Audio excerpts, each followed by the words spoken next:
Hi, I'm Chris Duncan, County Extension Agent for Family and Consumer Sciences here in Oldham County, Kentucky, and today we're going to talk about Halt the Salt.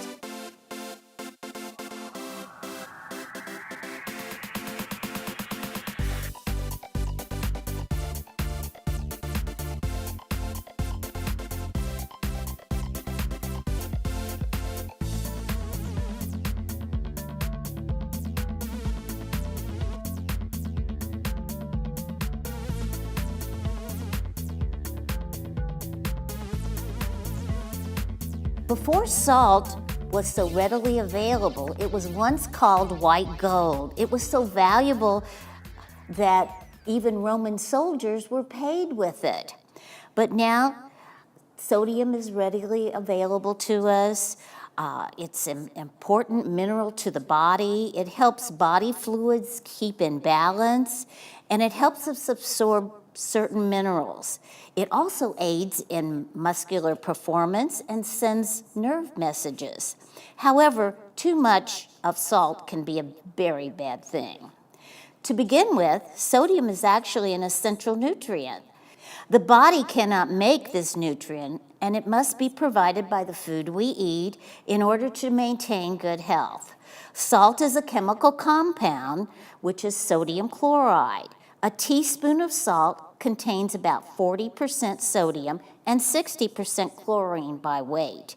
You can generally find different types of salt on the market. We have several here today. We have kosher salt, we have sea salt, we have regular table salt, we have a light salt, we have some salt seasonings, and we have some pickling salt. Now,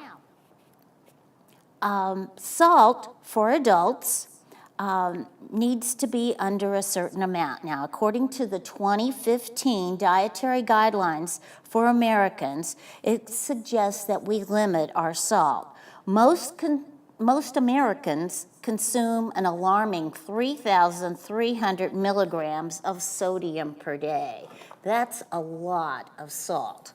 Now, what is really needed by the body is much smaller. Only 1,500 milligrams is actually needed.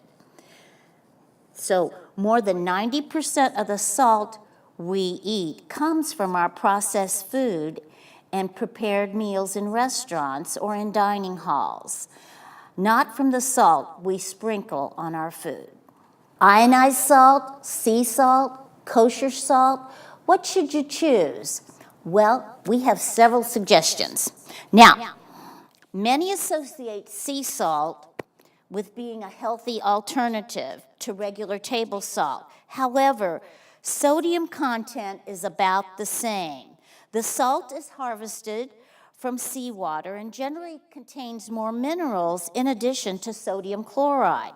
These additional minerals decrease the amount of sodium per teaspoon and alter the taste of the salt. Some claim to even use less salt when they flavor with sea salt. On the other hand, table salt is processed to eliminate these minerals and has added iodine to promote a healthy thyroid. Kosher salt is a larger grain that requires adequate fluid to dissolve the grain. Because the grain is so large, it can be difficult to get an exact measurement. Kosher salt is ideal for cooking meat because it helps retain moisture. Lastly, iodized salt is table salt mixed with a tiny amount of salt of the element iodine. Overall, it's safe to conclude that most salt contains the same amount of sodium and should be limited. Hidden salt is in a lot of our foods. Checking the label is the best way to monitor how much sodium is in food.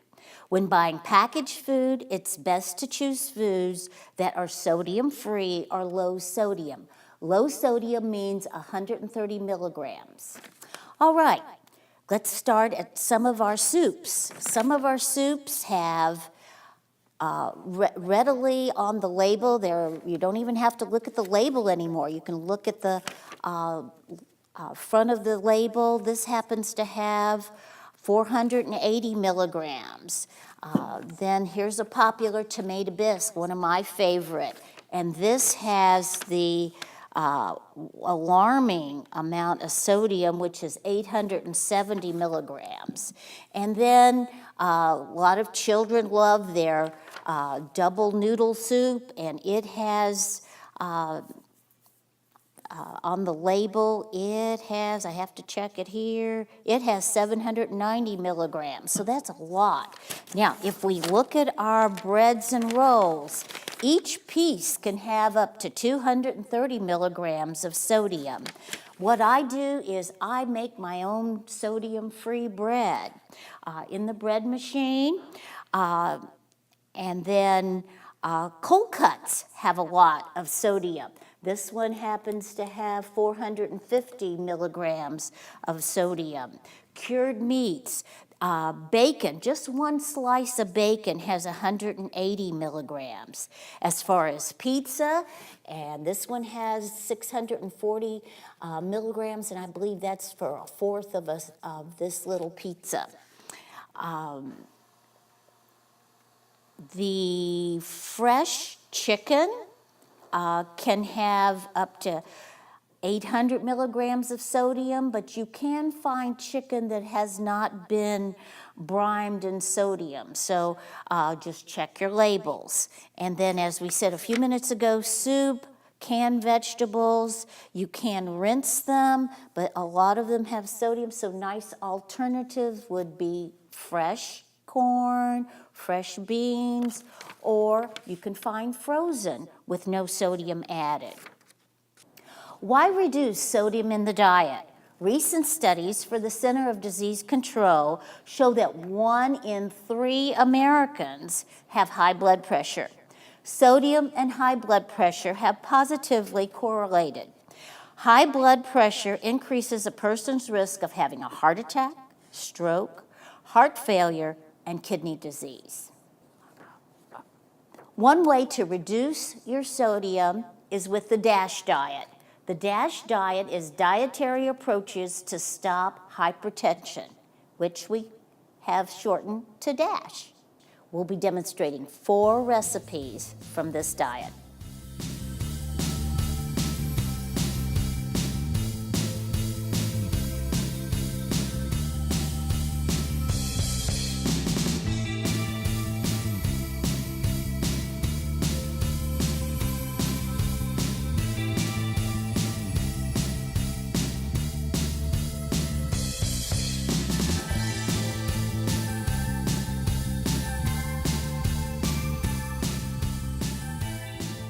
A great way to break that habit of using the salt shaker is to make a salt-free all-purpose blend.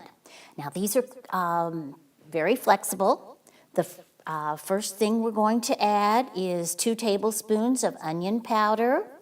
Then we're going to add 2 tablespoons of garlic powder.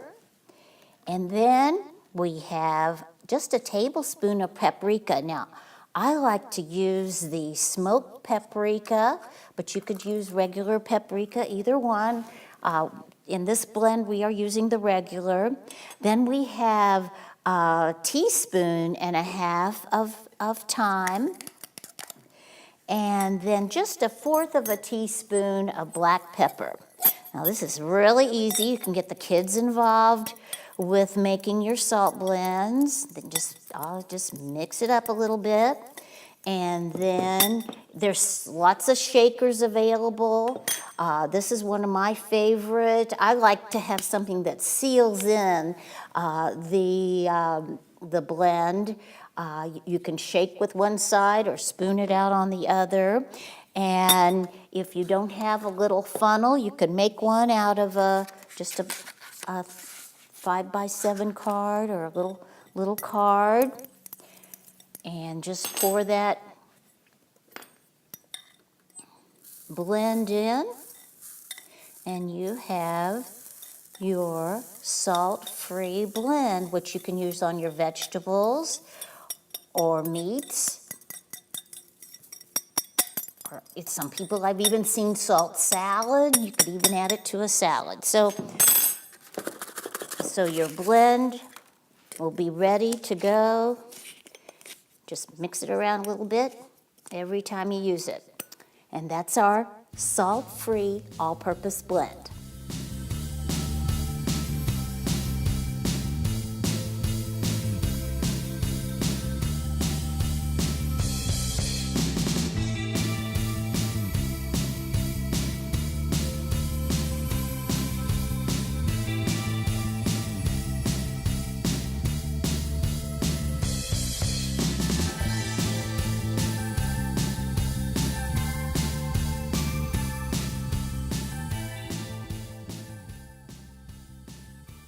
A great way to reduce salt in the diet is to utilize herbs. Now, fresh herbs are available almost year-round.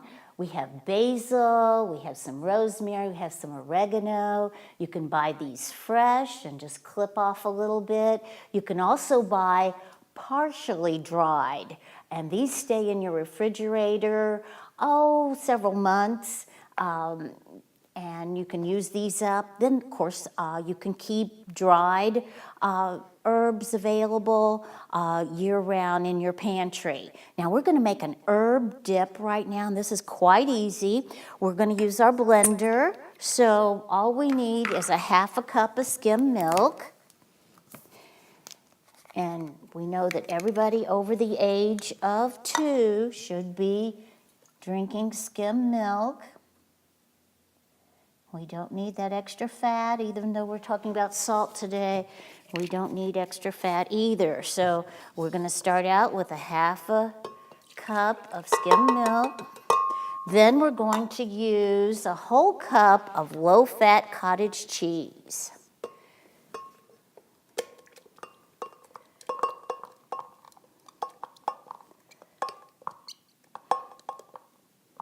Oh, I wish you could smell the flavors up here. Oh, they smell wonderful between my fresh vegetables and my fresh herbs. All right, now there's 2 tablespoons of chopped parsley. Get those cleaned out. And we have some chives. Little bit of some chives available, and then we're going to add just a half a teaspoon of our partially dried basil. Oh, it smells wonderful already. And our curry. Now, the curry is optional, but more of us are getting used to these flavors from Asia, so it's nice to have some curry. Now we're only going to add 1/8 of a teaspoon of paprika. It's not a lot, but it adds a little. And you can also use the smoked paprika. And then we have just a small garlic clove that I've minced up. And we're going to put the lid on our blender and make a little noise here.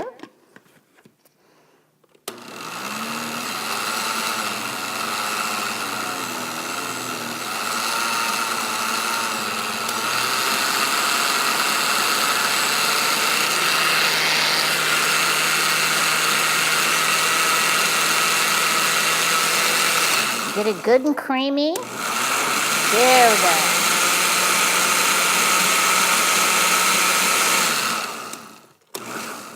All right, pulsing helps too. And that's about all you need to do. And you can serve this with our, I forgot to get the dish. You can just pick it up on, you can serve it. Okay. And you can serve this with the vegetables that are available, seasonal vegetables. Of course, in the summer we have our tomatoes and our cucumbers, and if you grow them in the garden, it's yummy. And just remember to just dip a little, don't double dip, but dip a little and then enjoy. Oh yeah, that's wonderful.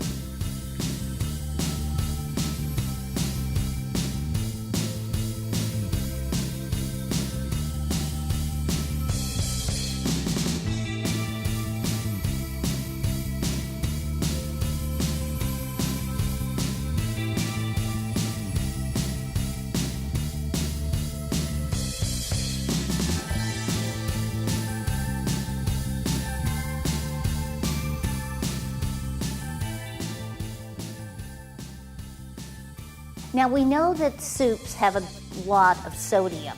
So one way to control the sodium in our soup is to make them. They're not hard, they're really easy. So we're gonna make a corn and red pepper chowder today. We're gonna start with a tablespoon of margarine that I already have in my saucepan.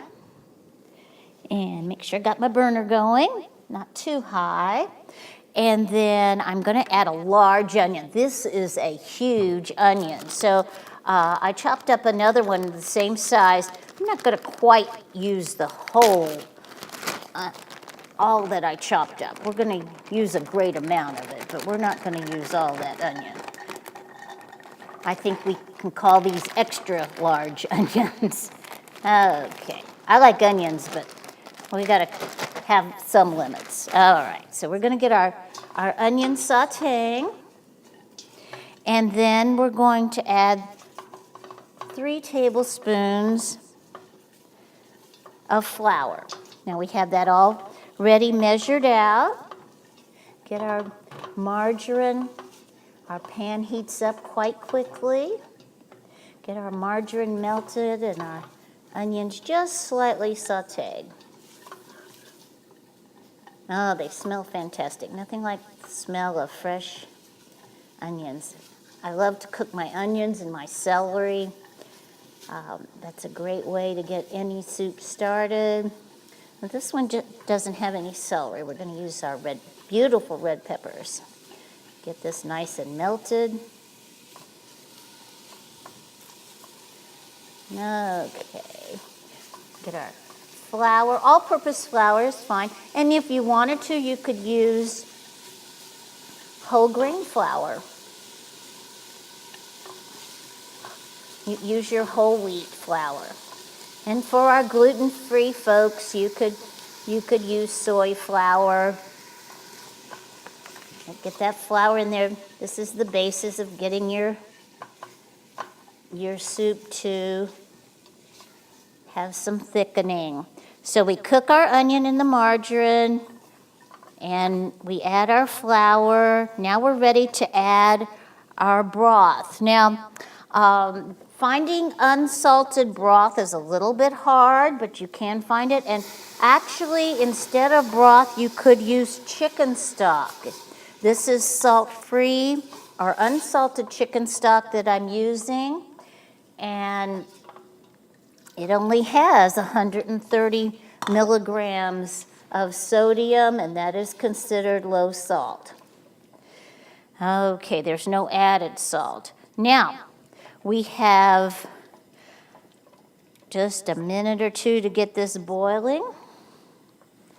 And we're going to add our beautiful red pepper. We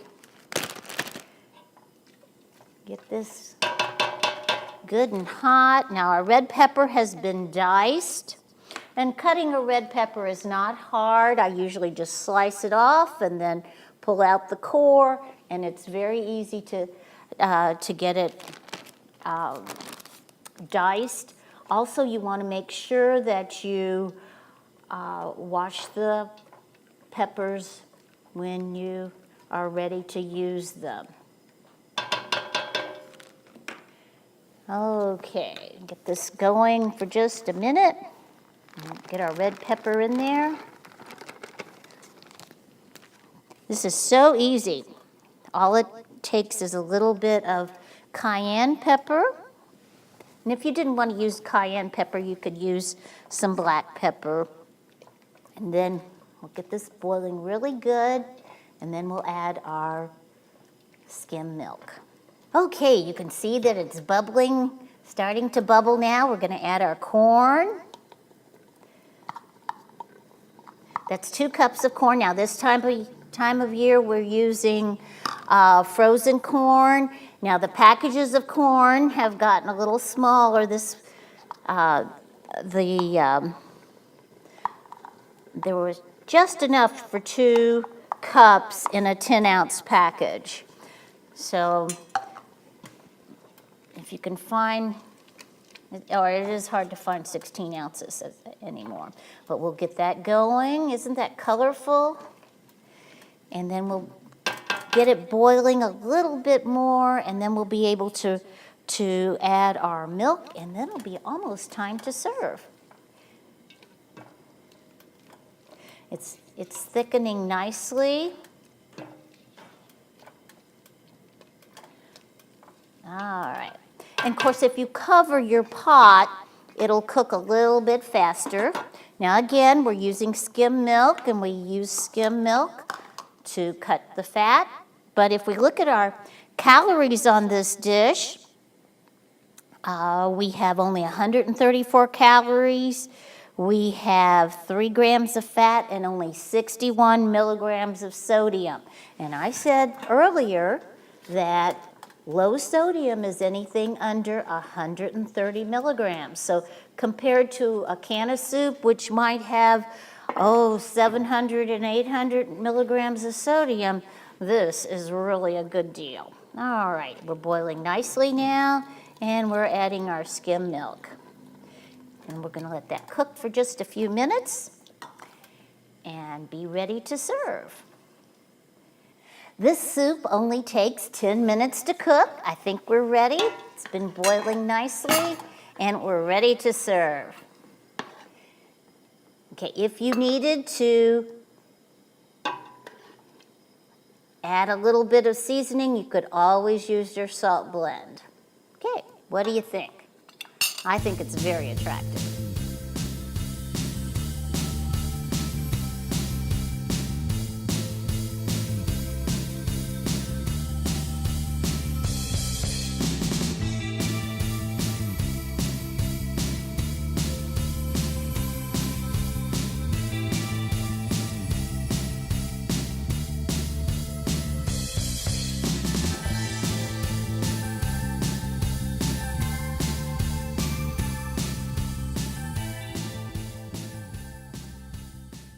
Finding desserts with low sodium is sometimes a challenge because a lot of pastries and pie crust and things like that have salt. Well, making that dessert at home is also a good alternative. Now, most of us who are trying to reduce our salt are also trying to probably lose a few pounds too. So today I'm going to be making banana fizz favorite, and it only has 78 calories a serving and only 42 milligrams of sodium. So it's quite easy. So we just take our serving our small box of gelatin, and we're going to put that in a bowl. And you can use any flavor you want. I'm going to use a strawberry, but I've made this with orange. And we have our cup of nice hot water ready to go. And actually it's boiling, or it was boiling just a second ago. And we're adding that to our gelatin. And I'm using a mixing bowl that has a pour spout. I found that that's quite convenient. You can find these available. So you need to completely dissolve your gelatin using a whisk or a fork. You want to get that nicely dissolved. And then you're going to use 1 1/4 cup mixture of cold water. Now, to do this, you just take about 1/2 cup of cold water and then add some ice cubes. And get this nicely dissolved, about 2 to 3 minutes to get your gelatin really good and dissolved. And when you see that all the granules are not collecting on the bottom or on the sides, you're ready to add the cold. There we go. And again, we want to whisk this until you see a little bit of gelling, which doesn't take very long at all. And of course, the hotter the water and the boiling water and the cold water mixing together helps the gelatin to solidify. Now, you don't have to mix this till the ice cubes are completely melted, just until you see a little bit of the gelatin solidifying. And then we're going to fish out the ice cubes that haven't solidified, and they're melting very quickly. Doesn't take long at all. This is something that your children can help you with, or grandchildren, getting the Jell-O made. We're going to give that a few minutes here, and I'm going to go ahead and slice a banana. And our bananas are available year-round. We have a wonderful selection of fresh fruit available. And I'm using some wine glasses, but it kind of adds a little bit of sparkle to our dessert by using something a little bit different. But just take one banana and divide that between your glasses. And of course, you could use banana Jell-O, and I am using a sugar-free. Let's fish out our ice cubes now, and we have a little bit of... Now, whoops. I meant to put that in here, because I need this for something else. We're going to fish out our ice cubes, and then we're going to measure out 1.25 cups of our gelatin. We're going to save just a little bit of our gelatin.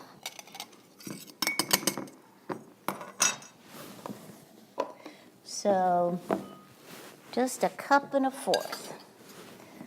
And remember to measure liquids by getting down on eye level.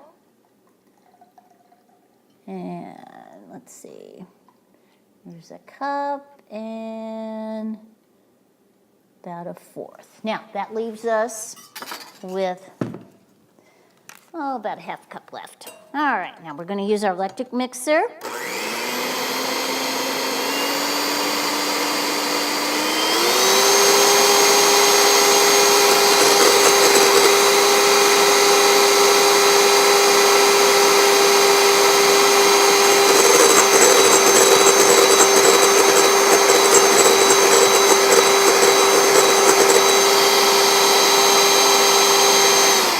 And see how fast that makes that fizz? That doesn't take long at all. So we're going to pour our gelatin into our glasses now. Kind of divide it up equally.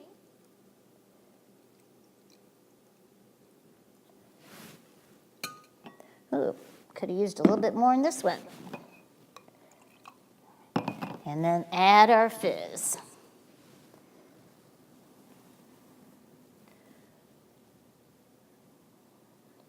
This is an attractive dessert to use at any meal. And it's really nice during the holidays because of just 68 calories. You can't beat that. You could even serve a cookie with it if you wanted to. And again, different flavors make different presentations. I made it with the lime Jell-O just because of spring and St. Patrick's Day, but this would be pretty for any holiday. So something you can enjoy, something quick, easy, and it's rather economical too. So hope you enjoy. Well, I hope you have a better understanding of sodium in your diet and have some ideas of how to reduce sodium and possibly make a few things at home that you'll enjoy. Remember, if you have a question about nutrition or anything else, contact your friends at the University of Kentucky Cooperative Extension Office here in Oldham County, Kentucky. Remember, when you have a question, contact the Extension Office. We have the resources of the University of Kentucky available to all the residents of our great state.